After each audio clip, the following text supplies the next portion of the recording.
नमस्कार, आप देख रहे हैं गुड न्यूज टुडे। शाम के 7 बज चुके हैं। 7 सवाल लेकर हम हाजिर हैं। मैं हूं अनंत भट्ट। कैमरों के सामने लाइव मर्डर को अंजाम देने वाले तीनों शूटर्स पुलिस की गिरफ्त में तो वारदात के बाद ही आ गए थे, लेकिन इस हत्याकांड से जुड़े कई सवालों के जवाब पुलिस को नहीं मिल पाए थे।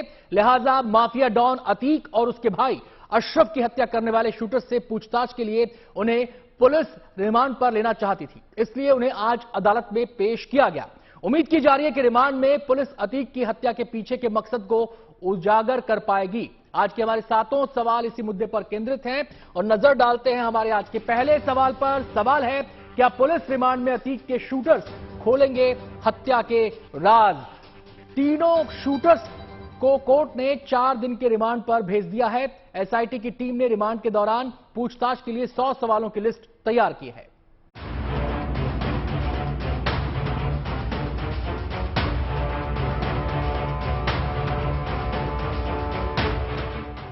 अतीक अहमद और उसके भाई अशरफ अहमद की पुलिस कस्टडी में हत्या के बाद सुलगते सवालों के बीच आज हत्या के तीनों आरोपियों को प्रयागराज की सीजेएम कोर्ट में पेश किया गया। कोर्ट में पेशी के दौरान आरोपियों पर हमले की आशंका को देखते हुए आरोपियों की सुरक्षा के पुख्ता इंतजाम किए गए थे।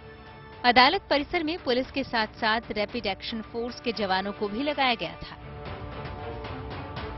अतीक हत्याकांड की तरह लवलेश, सनी और अरुण की सुरक्षा में किसी तरह की चूक न हो, इसके लिए उनकी पेशी के दौरान किसी को भी अदालत परिसर में एंट्री नहीं दी गई थी। अदालत में दाखिल होने वाले गेटों पर भारी संख्या में पुलिस के जवान तैनात थे। पेशी के दौरान तीनों आरोपियों को कड़ी सुरक्षा के बीच हथियारबंद जवानों के साथ आज सुबह प्रतापगढ़ जेल से लाकर प्रयागराज कोर्ट में पेश किया गया। अतीक अहमद और अशरफ के हत्या के आरोपियों को आज जिला कोर्ट में पेश कर दिया गया है। प्रयागराज के इसी जिला कोर्ट में तीनों आरोपियों को पुलिस ने पेश किया है। भारी सुरक्षा के इंतजाम किए गए हैं, पुलिस फोर्स तैनात है और किसी को अंदर जाने की इजाजत नहीं है। तीनों आरोपियों की पुलिस यहां पर कस्टडी रिमांड लेगी, उसके बाद सीन क्रिएट करेगी जहां पर ये घटना को अंजाम दिया गया था और उनसे पूछेगी कि इतने महंगे हथियार वो कहां से लाए थे। अदालत में अतीक अहमद और अशरफ अहमद हत्याकांड पर से पर्दा उठाने के लिए पुलिस ने तीनों आरोपियों की 7 दिनों की पुलिस रिमांड मांगी थी, लेकिन अदालत ने तीनों शूटर्स को 4 दिन के पुलिस रिमांड पर भेज दिया। पुलिस अब तीनों शूटर्स से अतीक की हत्या के राज उगलवाने की कोशिश करेगी। ये जो तीनों अपराधी हैं, इनका बैकग्राउंड अगर आप देखें तो कम से कम इतना तगड़ा बैकग्राउंड तो नहीं है कि 7 लाख 6 लाख की जिगाना पिस्टल टर्की मेड वो खरीद पाए। तो पीछे से कोई तो है। अब वो कौन है, इसका पता लगाने के लिए ही पुलिस इन तीनों आरोपियों को पुलिस कस्टडी में ले रही है। सरकार ने अतीक अशरफ हत्याकांड की जांच के लिए एक 3 सदस्यीय एसआईटी का गठन किया है। एसआईटी ने रिमांड के दौरान शूटर्स से पूछे जाने वाले सवालों की एक लंबी सूची तैयार की है। एसआईटी इस बात का पता लगाने की कोशिश में जुटी है कि आखिर इस हत्याकांड को किसकी सरपरस्ती में अंजाम दिया गया, किसने 3 अलग अलग जिलों के शूटर्स को एकजुट करके अत्याधुनिक हथियार उपलब्ध कराए। इनके पास से बरामद तुर्की मेड जिगाना पिस्टल सबसे बड़ा सवाल है कि मामूली बैकग्राउंड से ताल्लुक रखने वाले इन तीनों आरोपियों के पास जिगाना जैसी प्रतिबंधित और महंगी पिस्टल कहां से आई, और ये राज उगलेंगे कि आखिर अतीक अहमद और अशरफ की हत्या के पीछे असली किरदार कौन था, मास्टरमाइंड कौन था, क्योंकि पुलिस को लगता है कि ये तीनों तो मोहरे भर थे। अतीक और अशरफ पर ताबड़तोड़ गोलियां बरसाने वाले शूटर्स के पास से कोई मोबाइल फोन नहीं बरामद हुआ है। ऐसे में एसआईटी हत्यारोपियों से ये पता लगाने की कोशिश करेगी कि उन्हें अतीक के मूवमेंट की सटीक जानकारी कैसे मिली और क्या घटनास्थल पर कोई चौथा शख्स भी मौजूद था जिसका इशारा मिलते ही तीनों ने अपनी अपनी बंदूकों का मुंह खोल दिया था। अतीक अहमद और अशरफ को पुलिस कस्टडी रिमांड के दौरान मौत के घाट उतारने वाले तीनों हत्यारोपियों को पुलिस कस्टडी रिमांड में लेकर तमाम सवाल करना चाहती है। उन सवालों की फेहरिस्त तैयार है। जानना चाहती है कि आखिर इन तीनों शूटरों के अलावा घटनास्थल पर कोई चौथा इनका हैंडलर या मददगार भी मौजूद था।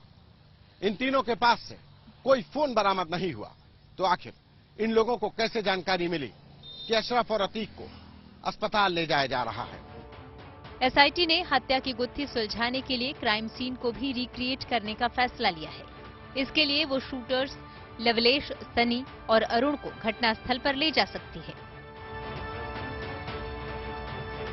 हत्या की कड़ियों को जोड़ने के लिए एसआईटी सीसीटीवी फुटेज का भी सहारा लेने जा रही है। सूत्रों के मुताबिक एसआईटी को स्टेशन से लेकर कॉलविन अस्पताल तक के बीच 40 सीसीटीवी कैमरों की फुटेज मिली है, जिसको वो खंगालने में जुटी है। इस स्थल यानी यहाँ इसी स्पॉट तक वो आ पाए थे कि तीनों शूटर्स ने ताबड़तोड़ गोलियां चला के उन्हें मौत के घाट उतार दिया। इसका सीधा फुटेज लाइव टेलीविजन पे तो चला, लेकिन इस कैमरे में भी इसकी पूरी रिकॉर्डिंग हुई है। ऐसे ही सीसीटीवी फुटेज को एसआईटी की टीम ने खंगाला है। अस्पताल ही नहीं, सामने की दुकानों और स्टेशन रोड से लेकर के इस इलाके तक के तमाम सीसीटीवी फुटेज के 40 से ज्यादा फुटेज इस वक्त एसआईटी के पास मौजूद है।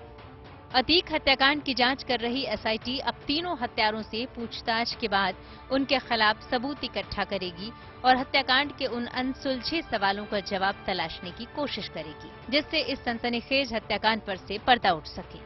प्रयागराज से अभिषेक मिश्रा, संतोष शर्मा, पंकज श्रीवास्तव के साथ अरविंद ओझा, गुड न्यूज टुडे। उमेश पाल हत्याकांड की अहम कड़ी अतीक की पत्नी शाइस्ता अब तक फरार है। शाइस्ता ना तो एनकाउंटर में मारे गए अपने बेटे असद के जनाजे में पहुंची और ना ही अपने पति अतीक और देवर अशरफ की मिट्टी में शामिल हुई। लिहाजा यूपी पुलिस बड़ी शिद्दत से शाइस्ता की तलाश में जुटी है। पुलिस को जानकारी मिली है कि शाइस्ता और अतीक की बहन आयशा कौशांबी के कछार के इलाके में छिपे हुए हैं। ऐसे में हमारा दूसरा सवाल ये रहा आपके सामने, और हमारा सवाल है, क्या फरार शाइस्ता के करीब पहुंच चुकी है पुलिस? इसके बारे में ज्यादा जानकारी दे रहे हैं हमारे संवाददाता संतोष शर्मा।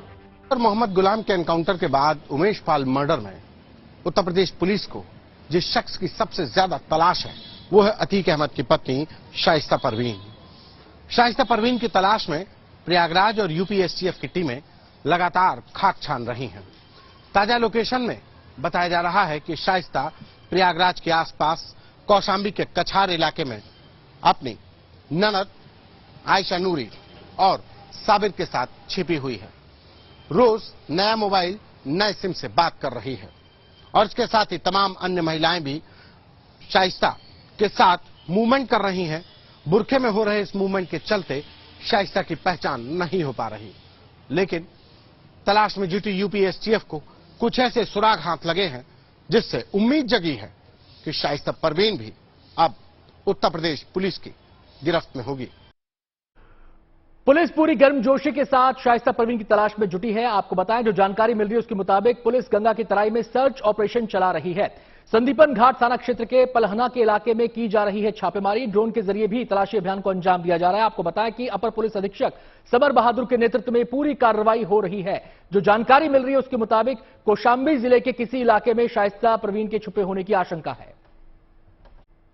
अतीक अशरफ की पुलिस सुरक्षा में मौत के बाद पुलिस की कार्यशैली पर सवाल खड़े हो गए थे। इस पूरे हत्याकांड को जिस तरह से 3 युवा अपराधियों ने बेहद तसल्ली के साथ अंजाम दिया, उसके बाद पुलिस की लापरवाही पर एक्शन लिया जाना तय था।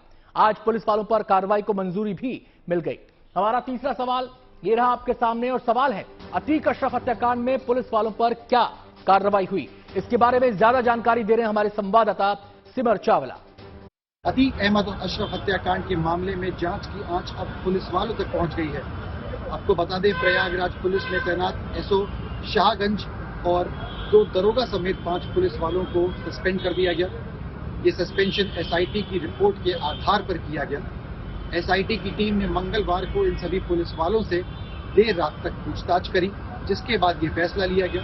आपको बता दें, शाहगंज थाना और चौकी दोनों ही कॉलविन अस्पताल के बगल में है, जहां पर ये पूरा हत्याकांड रचा गया। और ऐसे में सवाल उठे कि जब ये हत्याकांड हुआ या उसके पहले रेकी करी गई तो पुलिस में लापरवाही जो है वो बढ़ती गई। इसके आधार पर सस्पेंशन कर दिया गया। आपको बता दें कि आने वाले दिनों में एसआईटी की जांच चल रही है, जिसके आधार पर कई और पुलिस वालों पर इस पूरे मामले में गाज गिर सकती है। उमेश पाल की हत्या में बमबाजी करते सीसीटीवी फुटेज में कैद हुए गुड्डू मुस्लिम की तलाश जोर शोर से हो रही थी। अतीक का राजदार 5 लाख का इनामी अपराधी गुड्डू मुस्लिम न केवल उमेश पाल बल्कि अतीक अशरफ हत्याकांड में भी संदिग्ध भूमिका में है। लिहाजा अब यूपी एसटीएफ के निशाने पर मुख्य रूप से गुड्डू मुस्लिम और शाइस्ता परवीन ही हैं। हम आपको बता दें, इस मसले से जुड़ा हमारा अगला सवाल क्या है, इस पूरे केस में गुड्डू मुस्लिम कितनी अहम कड़ी है, गुड्डू की गिरफ्तारी कितनी अहम है, इसको इसी बात से समझा जा सकता है कि मुख्यमंत्री योगी आदित्यनाथ ने इस संबंध में वरिष्ठ अधिकारियों से मीटिंग में चर्चा की है।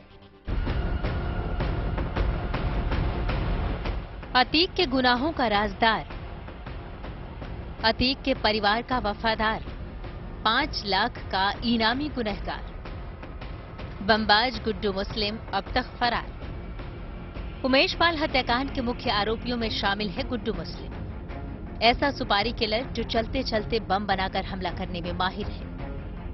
उमेश पाल की हत्या के दौरान उसके बमों से हमले की कलाकारी सीसीटीवी फुटेज में कैद हो चुकी है। उमेश पाल की हत्या के बाद से फरार गुड्डू मुस्लिम कहने को तो अतीक का खास शूटर माना जाता था, लेकिन असद के एनकाउंटर में मौत और अतीक और अशरफ की हत्या के बाद गुड्डू की भूमिका संदेह के घेरे में आ गई है। अतीक की मौत के बाद आशंका जताई जा रही है कि गुड्डू मुस्लिम ने अपनी वफादारी को गद्दारी में बदल दिया है। गुड्डू की शिद्दत से तलाश कर रही एसटीएफ को सुराग मिले हैं कि गुड्डू अतीक विरोधी गैंग के संपर्क में है। ऐसा इसलिए माना जा रहा है क्योंकि उसका मूवमेंट अब तक बेहद ही संदिग्ध रहा है। गुड्डू झांसी में छिपा हुआ था, लेकिन जब एसटीएफ वहां पहुंचती है तो गुड्डू वहां से फरार होने में सफल हो जाता है, लेकिन असद और गुलाम एसटीएफ के हत्थे चढ़ जाता है। सूत्रों के मुताबिक इस बात की भी पुष्टि हुई है कि गुड्डू ने अतीक की हत्या के बाद अपना फोन ऑन करके अतीक की हत्या की जानकारी ली थी और मौत की पुष्टि होने के बाद उसने अपना फोन फिर से बंद कर दिया था। दरअसल गुड्डू मुस्लिम, यही वो 3 शब्द थे जो अतीक अहमद के भाई अशरफ ने अपनी मौत से पहले आखिरी बार बोले थे। आखिर अशरफ गुड्डू मुस्लिम के बारे में क्या बताना चाह रहा था? वो गुड्डू मुस्लिम जो उमेश पाल हत्याकांड में 5 लाख का इनामी है, बीते 40 सालों से जराइम की दुनिया का एक ऐसा शख्स है जिसके हुनर के चलते उसका नाम जराइम की दुनिया में गुड्डू बमबाज कहा जाता है। लेकिन बीते कई दशकों से वो अतीक अहमद के लिए काम कर रहा था। गुड्डू अतीक अहमद का बेहद करीबी था। वो अतीक का इतना खास था कि उसका आना जाना अतीक के रिश्तेदारों के यहाँ भी था। उमेश पाल की हत्या के बाद वो अतीक की बहन आयशा नूरी के यहाँ भी पहुंचा था, जहां आयशा के पति ने उसका गले लगाकर स्वागत किया था। गुड्डू पर संदेह इसलिए भी हो रहा है क्योंकि अशरफ ने मारे जाने से पहले गुड्डू मुस्लिम का ही नाम लिया था। मेन बात यह है कि गुड्डू मुस्लिम, लेकिन इससे पहले कि वो गुड्डू मुस्लिम से जुड़े राज का खुलासा कर पाता, गोलियों से उसे सदा के लिए खामोश कर दिया गया। उमेश पाल हत्याकांड में जिस तरह से बम बरसाकर गुड्डू मुस्लिम ने इस हत्याकांड को अंजाम दिया, साजिश के हर तार में गुड्डू मुस्लिम शामिल था। ऐसे में गुड्डू मुस्लिम की तलाश यूपी पुलिस के लिए बेहद जरूरी हो जाती है, क्योंकि गुड्डू मुस्लिम ही एक ऐसा शख्स और राजदार है जिसके सीने में उमेश पाल हत्याकांड और अतीक अहमद के काले साम्राज्य के तमाम राज दफन होंगे। यही वजह है कि गुड्डू मुस्लिम की तलाश में यूपी पुलिस ने अब अपनी ताकत झोंक रखी है।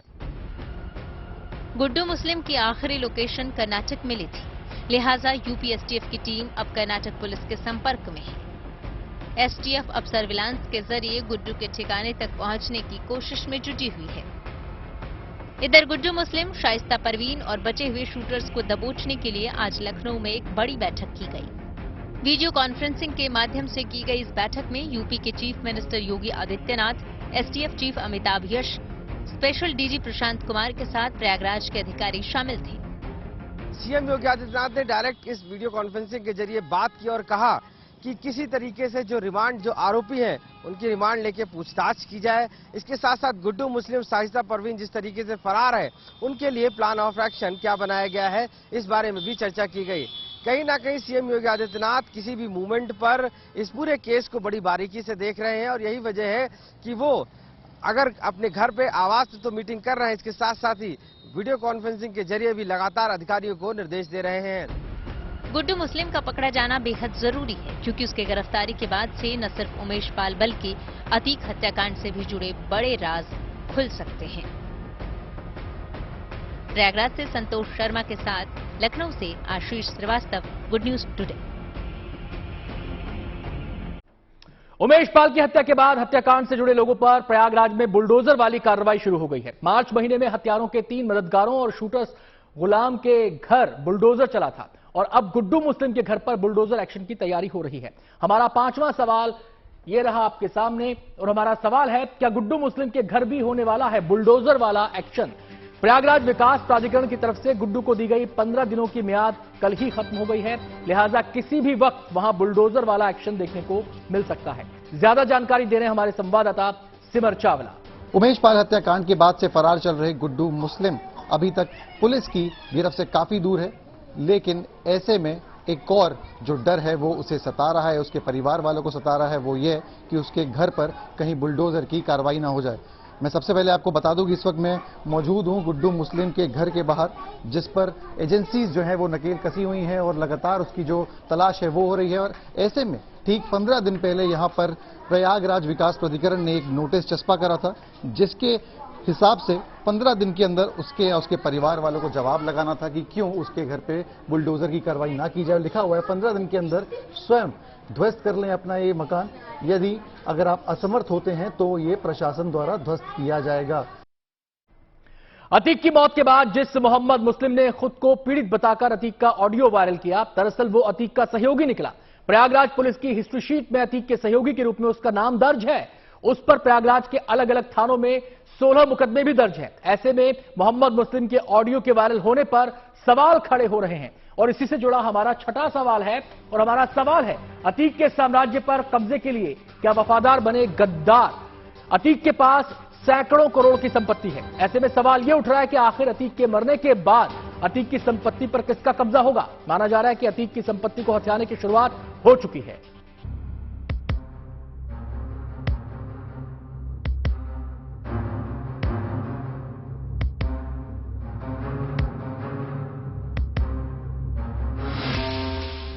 जिस प्रयागराज में कभी अतीक की तूती बोला करती थी,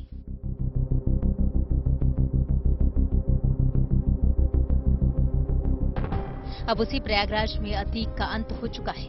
अतीक की हत्या के बाद उसके 40 साल के बनाए काले साम्राज्य को अब कब्जाने की होड़ मच गई है और इस होड़ में कोई और नहीं बल्कि अतीक के वफादार ही अब दगाबाजी करने पर उतर आए हैं। 4 दशकों तक अतीक ने प्रयागराज में रंगदारी, अपहरण, हत्या और जमीनों पर कब्जा कर दहशत का साम्राज्य खड़ा किया था, जिस पर अब अतीक के कभी वफादार रहे मोहम्मद मुस्लिम की बुरी नजर है। मोहम्मद मुस्लिम वही शख्स है जिसने अतीक के बेटे असद के धमकी भरे ऑडियो को वायरल कर खुद को पीड़ित बताने में जुटा है। ये कह रहे थे कि भाई के पास हम जाते हैं जेल मुलाकात करने से, उमर भाई से मिलने जाते हैं जेल। तो उन्होंने ही हमसे कहा था आपसे बात करने को कुछ। अच्छा। वो 5 तारीख को आ रहे हैं पेशी पे। तो आप टाइम निकाल के वो उनसे मुलाकात के लिए आ जाते हैं। तो हम यार कचहरी हमको न बुलाओ, समझो। क्या हो गया कचहरी में? कचहरी में थोड़ा सा ठीक नहीं रहता, कचहरी हम जाते भी नहीं उधर। या जेल चलिए हमारे साथ। अब जेल वेल हम न जा पाएंगे, और कोई मैसेज हो बताओ तो हम बताओ, जो करना हो कर दें।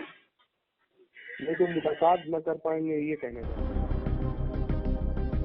सूत्रों की माने तो असद का ये धमकी भरा ऑडियो इसी साल जनवरी का है। मोहम्मद मुस्लिम ने असद को 80 लाख रुपए दिए थे। बताया जा रहा है कि उन्हीं रुपयों से उमेश पाल हत्याकांड की खौफनाक साजिश को अंजाम दिया गया था।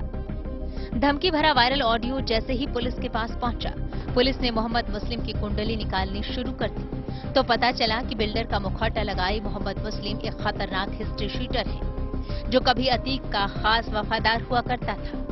प्रयागराज पुलिस ने अतीक अहमद के गैंग में शामिल 66 लोगों की लिस्ट बनाई। उसमें मोहम्मद मुस्लिम का नाम भी 38वें नंबर पर है। मोहम्मद मुस्लिम अतीक अहमद के गैंग IS 227 का अहम सदस्य था। मोहम्मद मुस्लिम पर प्रयागराज से लेकर लखनऊ तक धोखाधड़ी, जालसाजी, गुंडा एक्ट के 16 मुकदमे दर्ज हैं। वो प्रयागराज पुलिस का हिस्ट्री शीटर भी है।